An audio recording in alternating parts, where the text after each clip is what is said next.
We are in a proxy phony war here, which isn't about quite what it seems and is probably a lot less serious than it seems. It suits the Prime Minister and the President to have this going on, and I think we'll look back at it in a few months and laugh. I don't think we're going to have war with France, thankfully. I mean, what is this really about? Why do we have this sort of, for want of a better word, posturing on the high seas between two old rivals, best of frenemies, France and England? Well, timing. Timing is important. I mean, at first glance, it may look like we're talking about lobsters, licenses, and sea snails, but really, it's no coincidence that we have very important local elections. It suits Boris Johnson to be seen battling for Britain on the high seas.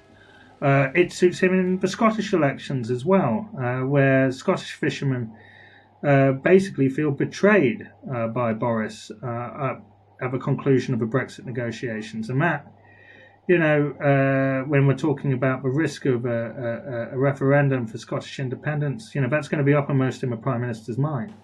But it's not all about Boris. We've also got Emmanuel Macron. We're talking about the north of France here. North of France is a stronghold for Marine Le Pen, who is the main rival to Emmanuel Macron in next year's presidential elections.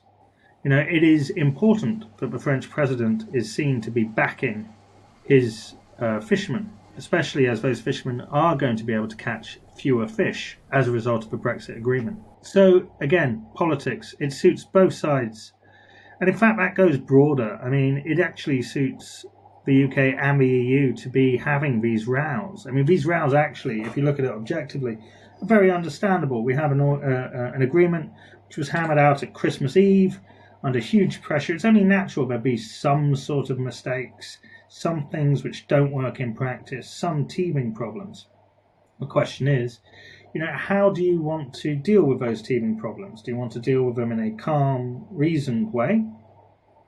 Do you want to be pragmatic, or do you want to really sort of hammer each other on the letter of the law? Both sides are guilty of hammering each other on the letter of the law, especially the EU, true, but the UK is doing a little bit as well. So I think feelings are raw. We've been talking about Brexit for a long time, but Brexit has only really happened in terms of practical considerations on January the 1st. Have a look at what happened with the vaccines. The vaccine row escalated so quickly because, Brexit had just happened and Britain appeared to be outstripping the EU. So it plays to some sort of insecurity.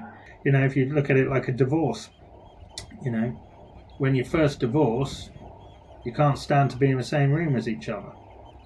Eventually, you might be able to stand at opposite sides of one large room. And if you're very mature, you might even be able to start talking to each other again for the sake of your children.